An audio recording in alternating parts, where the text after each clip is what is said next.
Hello friends, मैं शालिनी पांडे स्वागत करती हूँ आपके अपने चैनल शालिनी बियॉन्ड स्टडी पे। आज बात कर रहे होंगे इमर्जन इंडियन सोसाइटी, जो कि सेकेंड ईयर का कॉमन पेपर है। तो इस कॉमन पेपर के हम 1.4 आपका है वो ये 1.4 आपका है, यूनिट 1.4, जिस पे हम आपके साथ डिस्कस कर रहे होंगे, जिसमें हमें पढ़ना है function and models of education. हमें तरह तरह के जो एजुकेशन चलते हैं, जो शिक्षा चलती है अलग अलग प्रकार की, उन अलग अलग प्रकार के शिक्षा के मॉडल के बारे में जानना है। जिसमें आपका रेगुलर एजुकेशन आता है, जिसे आप नियमित शिक्षा कहते हैं।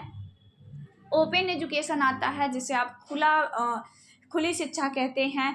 डिस्टेंस एजुकेशन आता है, जिसे आप दूरस्थ शिक्षा कहते हैं। ऑनलाइन टीचिंग आती है, जो ऑनलाइन टीचिंग है वो आपकी आती है। उसके बाद ब्लेंडेड लर्निंग आपकी आती है, जिसे आप मिश्रित अधिगम कहते हैं। वो भी आपके एजुकेशन का ही एक मॉडल होता है आपका। मेन स्ट्रीमिंग आपकी आती है, जिसे आप मुख्य धारा की शिक्षा कहते हैं। इंक्लूसिव एजुकेशन के बारे में हमें जानना है। उसके बाद होम बेस्ड एजुकेशन जानना है।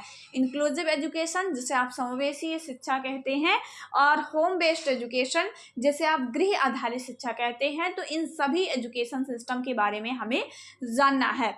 मैं आपको इसका एक नेक्स्ट पार्ट भी कोशिश करूंगी कि आपको दे दूं, क्योंकि इस वीडियो में मैं सिर्फ आपको एक कॉन्सेप्ट आपका क्लियर करूंगी कि क्या होते हैं ये अलग अलग टाइप के एजुकेशन।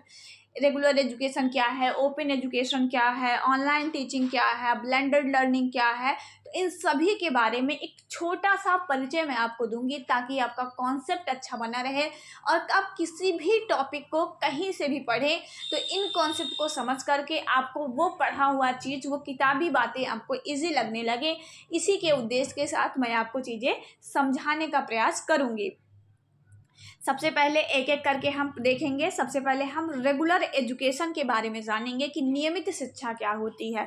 तो नियमित शिक्षा के पारंपरिक तरीकों को निर्धारित किया जाता है, जहां छात्र किसी भी संस्थान में शारीरिक रूप से कक्षा में भाग लेते हैं। जैसे अगर मान लीजिए आप बीएड कर रहे हैं, जैसे आपने 12th किया है, 12th में आप रेगुलर स्कूल जाते थे, तो इस तरह से जब आप क्लास में प्रेजेंट रहते हैं, डे बाय डे आप क्लासरूम में जाते हैं, वहाँ पे एजुकेशन को ग्रहण करते हैं, वहाँ पे अपनी ज्ञान को बढ़ाते हैं, तो वह आपका कहलाता है नियमित शिक्षा, जिसमें प्रशिक्षकों और सहपाठियों के साथ बातचीत शामिल होती है, जहाँ पे टीचर आपके साथ कम्युनिकेट करता है, आप टीचर के साथ कम्युनिकेट करते हैं, आप अपने डाउट टीचर के सामने रखते हैं प्रत्यक्ष रूप से, और टीचर आपके डाउट को क्लियर करता है। जहाँ पे आपके और टीचर के बीच में पारस्परिक संबंध बनता है, वो आपका नियमित शिक्षा कहलाता है।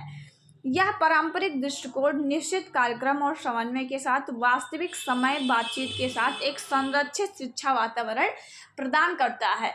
बहुत इजी वे में अगर मैं आपको समझाना चाहूँ तो जैसे आप छोटे बच्चे होते हैं ना, तो वो रेगुलर स्कूल जाते हैं, बस्ता उठा लिया, बस चल दिया स्कूल की डगर, और पर डे स्कूल जाना, अपने टीचरों से मिलना, उनसे बातें करना, उनके साथ अपने डाउट क्लियर करना, वापस आना, दोबारा कल फिर स्कूल जाना।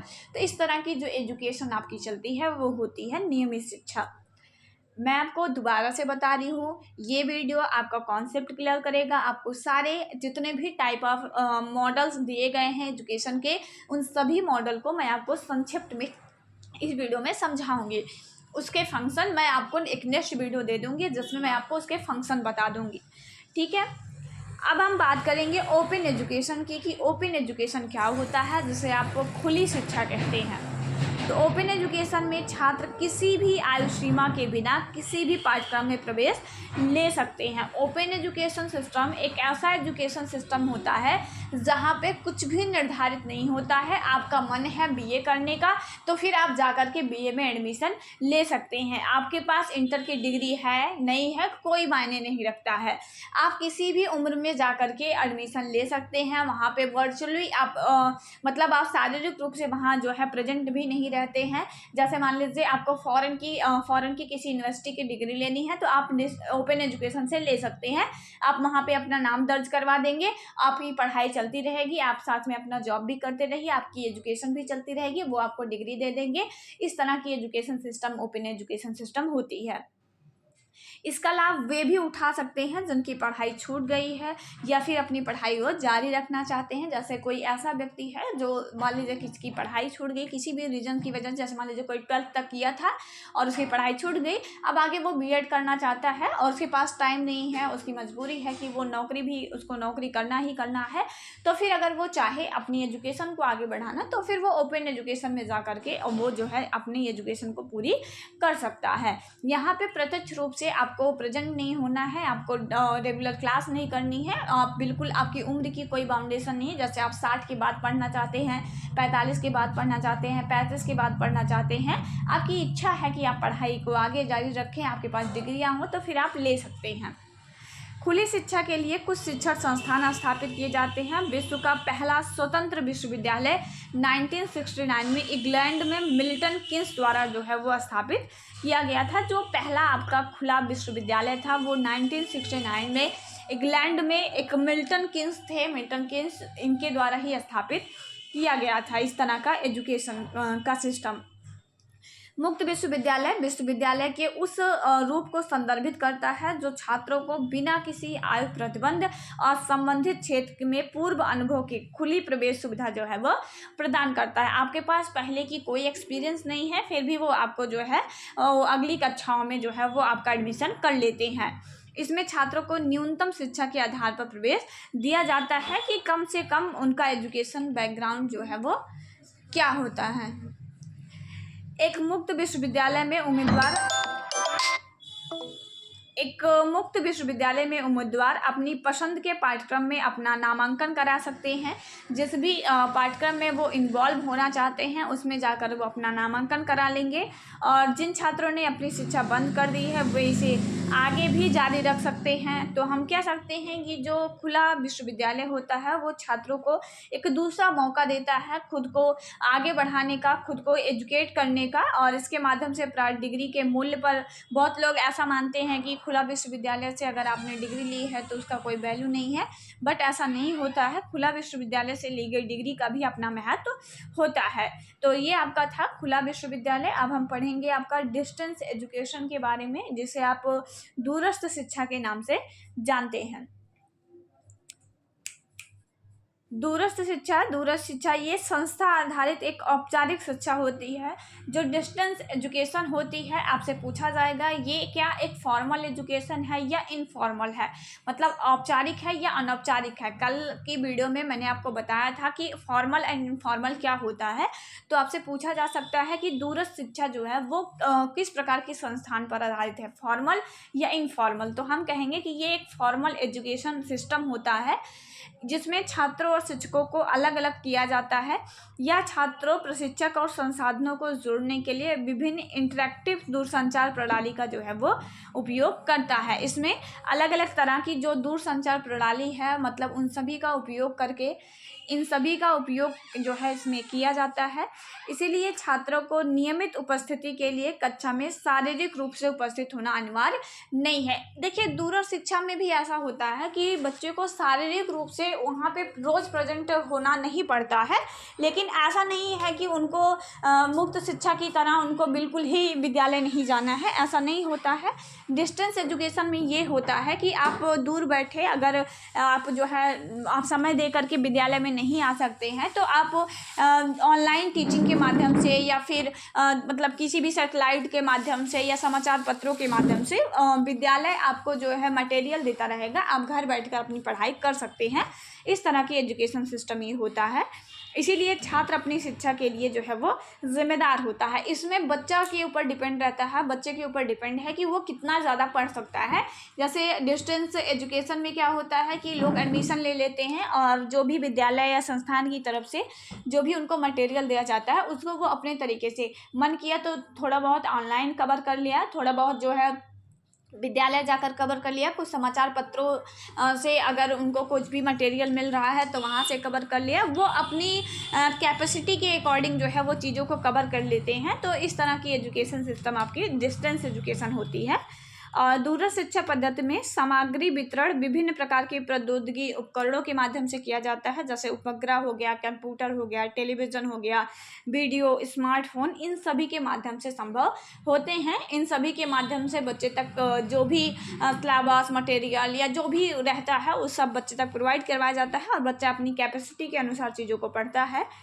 प्रारंभ में दूरस्थ शिक्षा गैर पारंपरिक छात्रों जैसे पूर्णकालिक श्रमिकों, सैन्य कर्मचारियों, दूर दराज के क्षेत्रों में रहने वाले लोगों और गैर निवासियों पर केंद्रित थी, जिसके लिए एक विशिष्ट कक्षा सेटिंग के माध्यम से शिक्षा प्रदान करना मुश्किल है। मतलब कि जो आपका डिस्टेंस एजुकेशन सिस्टम था वो शुरुआत में एक ऐसे लोगों के लिए बनाया गया था जैसे जो मान लीजिए जॉब कर रहे हैं या फिर बहुत ज़्यादा दूर दराज के हैं जो रेगुलर जा कर के क्लासरूम में नहीं पढ़ सकते हैं।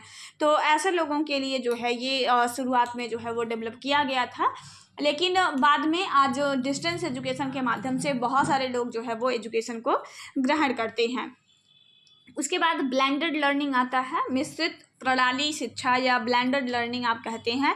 ये भी एक प्रकार की औपचारिक शिक्षा कार्यक्रम आपका होता है जिसमें विद्यार्थी पाठ्यक्रम का एक भाग कक्षा में पूरा करता है और दूसरा भाग डिजिटल एवं ऑनलाइन संसाधनों का प्रयोग करके उसको पूरा करता है। मतलब ये ब्लेंडेड लर्निंग का मतलब है कि एक प्रकार की मिश्रित अधिगम जिसे हम कहते हैं, जिसमें बच्चे के ऊपर डिपेंड रहता है कि वो क्लासरूम में कौन सा भाग जो है टीचर से समझना चाहता है और कौन सा भाग ऐसा है जिसको बच्चा जो है वो ऑनलाइन माध्यम से करना चाहता है। तो इस तरीके से होता है। ब्लेंडेड शिक्षा में समय, जगह, विधि तथा गति का नियंत्रण विद्यार्थी के हाथ में होता है। मतलब बच्चे के कंट्रोल में रहता है कि वो कितनी चीज़ों को ऑनलाइन कवर करना चाहता है और कितनी चीज़ों को विद्यालय जाकर करना चाहता है। जैसे मान लीजिए कोई थ्योरी पार्ट है तो बच्चा घर पे पढ़ लेगा, कोई प्रैक्टिकल वर्क है तो वो विद्यालय जाकर कर लेगा। तो इस तरह की जो एजुकेशन सिस्टम होती है वो आपकी ब्लेंडेड लर्निंग कहलाती है। और इसमें क्या होता है कि मिश्रित शिक्षा एक ऐसी शिक्षा प्रणाली होती है जिसमें शिक्षण सीखने की प्रक्रिया है, जिसमें छात्रों को उनकी सोच, उनकी तर्क, उनके कौशल को विकसित करने में मदद के लिए जो शिक्षण प्रबंधन प्रणाली या ई लर्निंग जैसे एडेप्ट टूल का जो है उपयोग किया जाता है। मतलब जिसमें ऑनलाइन शिक्षण और जो है मतलब कि क्लासरूम में जाकर के ऑफलाइन शिक्षण, मतलब जिसमें ऑनलाइन ऑफलाइन दोनों का मिक्सचर रहता है, वही आपकी ब्लेंडेड लर्निंग कहलाती है। और आपसे पूछा जाएगा कि ये बाल केंद्रित है या शिक्षक केंद्रित है, तो ये पूरी तरह से बाल केंद्रित होती है। औपचारिक है, अनौपचारिक है, तो ये पूरी तरह से औपचारिक होती है। तो ऐसा शॉर्ट टाइप में कुछ क्वेश्चन बन सकते हैं जिसको आपको याद रखना है। अगला आपका होता है स्पेशल एजुकेशन। तो स्पेशल एजुकेशन के बारे में आपने बहुत बार पढ़ा होगा। तो स्पेशल एजुकेशन का मतलब होता है कि जैसे जो दिव्यांग बच्चे हैं तो ऐसे दिव्यांग बच्चों के लिए जो एजुकेशन चलाई जाती है, जैसे आपने बचपन डे केयर्स होते हैं या जो भी स्पेशल स्कूल चलते हैं, तो ऐसे स्पेशल स्कूल में जो स्पेशल टीचर के द्वारा स्पेशल बच्चों को स्पेशल तरीके से पढ़ाया जाता है, वही आपकी स्पेशल एजुकेशन होती है, जिसमें विशेष आवश्यकता वाले जो छात्र होते हैं उनके कौशल के आधार पर विशिष्ट समयावधि के दौरान शिक्षा कक्ष में जो है वो बनाए रखना आवश्यक होता है। बच्चे की नीड के अकॉर्डिंग उसको चीज़ें पढ़ाई जाती हैं। जो छात्र विशेष शिक्षा कक्ष का हिस्सा है वो नियमित समय पर नियमित शिक्षा कक्ष में शामिल होंगे, जो विशेष शिक्षा छात्र के लिए उपयुक्त है। मतलब सीधी सी बात है कि स्पेशल एजुकेशन का सीधा सा मतलब होता है कि जो दिव्यांग बच्चों को शिक्षा प्रदान की जाए, जिसमें सिर्फ दिव्यांग बच्चे हैं और उनको पढ़ाने के लिए स्पेशल एजुकेटर हों, और वो स्पेशल एजुकेटर दिव्यांग बच्चों को जब पढ़ाते हैं तो वो स्पेशल एजुकेशन आपका होता है। और उसके बाद मेन स्ट्रीमिंग एजुकेशन आता है, जिसे आप एकीकृत शिक्षा भी कह सकते हैं। देखिए, मेन स्ट्रीमिंग और इंटीग्रेटेड एजुकेशन दोनों में बहुत ज़्यादा डिफरेंस नहीं होता है। शुरुआत में सबसे पहले मेन स्ट्रीमिंग स्टार्ट की गई थी, बाद में इंटीग्रेटेड एजुकेशन आपका आया है। ठीक है, तो मेन स्ट्रीमिंग एजुकेशन क्या होती है, जिसे आप मुख्य धारा की शिक्षा कहते हैं। तो मुख्य धारा में जो विशेष आवश्यकता वाले शिक्षार्थियों को एक सामान्य शैक्षिक व्यवस्थाओं या नियमित विद्यालयों में शामिल करना।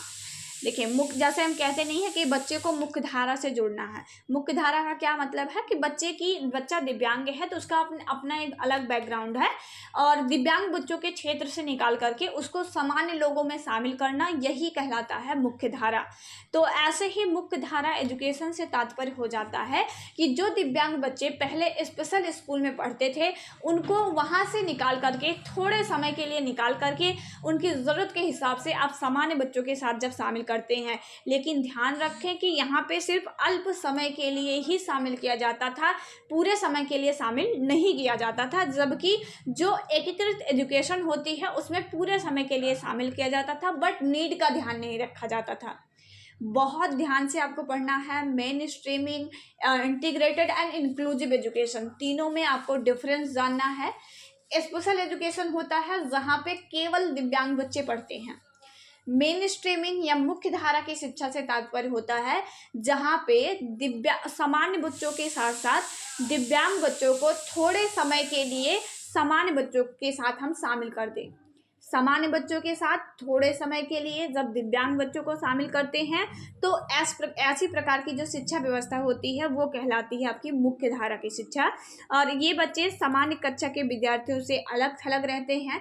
मतलब जैसे एक मान लीजिए स्कूल है जहाँ पे नॉर्मल बच्चे पढ़ते हैं, तो उस विद्यालय में दिव्यांग बच्चों को भी कुछ समय के लिए लाया जाएगा उनके विद्यालय से निकाल करके। तो ऐसे दिव्यांग बच्चों को एक अलग क्लासरूम में बैठा दिया जाएगा जहाँ पे उन बच्चों को थोड़ी बहुत चीज़ें बताई जाएंगी, उनको जनरल बच्चे दिखाए जाएंगे, जनरल बच्चों के साथ 1-2 घंटे बैठा दिया जाएगा और फिर उसको वहाँ से फिर विशेष विद्यालय में ला दिया जाएगा। तो ये पूरा कहलाता है आपका मुख्य धारा की शिक्षा। बच्चे अलग थलग रहते हैं सामान्य बच्चों से, बट मतलब एक ही बिल्डिंग के अंदर समझ लीजिए वो रहते हैं थोड़े टाइम के लिए।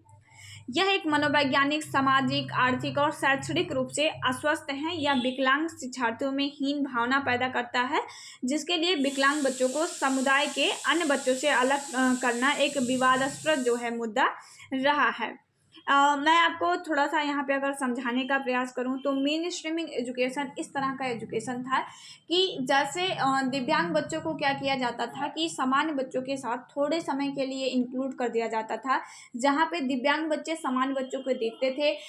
मतलब कि अगर इतिहास की बात करते हैं तो विशेष बच्चे सिर्फ अपने जैसे बच्चों को देखते थे, तो उनको एक मतलब हीन भावना रहती थी कि ये सारे जो है मतलब मेरे जैसा ही ये सारी दुनिया है। तो फिर उनकी इस भावना को ख़त्म करने के लिए उनको सामान्य बच्चों के साथ थोड़े समय के लिए इंक्लूड कर दिया गया, जो कि अगर हम बात करते हैं तो उससे उनके अंदर एक हीन भावना जो है वो शायद थोड़ी सी बढ़ जाती थी। तो इसको जो है वो अभी वर्तमान में आपकी मेन स्ट्रीमिंग एजुकेशन जो है वो पूरी तरह से ख़त्म हो चुकी है, ये बिल्कुल नहीं चलती है। उसके बाद इंक्लूसिव एजुकेशन के बारे में बात करेंगे। तो इंक्लूसिव एजुकेशन मैं आपको शॉर्ट में समझा दूं, जिसे आप समावेशी शिक्षा कहते हैं। वर्तमान में समावेशी शिक्षा का ही बोलबाला है, यही चलता है। तो समावेशी शिक्षा एक ऐसी शिक्षा होती है जिसमें हम सभी बालक बालिकाओं को, चाहे वो दिव्यांग हो, चाहे सामान्य हो या किसी वंचित वर्ग से आते हों, सभी लोगों को जो है एक ही साथ जो है वो इंक्लूड करके एक ही विद्यालय में, एक ही क्लासरूम में अलग अलग तरह की टीचिंग मेथड के थ्रू उनको पढ़ाया जाता है। कि जैसे मान लीजिए कि बच्चे एक ही प्रकार के क्लासरूम है, एक ही क्लासरूम है, उसमें अलग अलग नीड वाले बच्चे बैठे हैं, तो उन सभी बच्चों के नीड के अकॉर्डिंग टीचर चीज़ों को डिलीवर करता है। तो वो आपका कहलाता है इंक्लूसिव एजुकेशन। इसमें एक साथ ही बैठाकर शिक्षा ग्रहण करवाते हैं। और समावेशी शिक्षा सभी नागरिकों को समता के अधिकार की बात करती है कि एजुकेशन प्राप्त करना सभी का अधिकार है, तो हमें सभी बच्चों को जो है वो एजुकेशन देनी चाहिए। तो कोई दिव्यांग बच्चा है तो क्यों ना ऐसा करना कि उसको उसके पास के ही स्कूल में एडमिशन ना देना, उसे किसी दूसरे विशेष स्कूल में एडमिशन देना उसके अधिकारों का हनन है।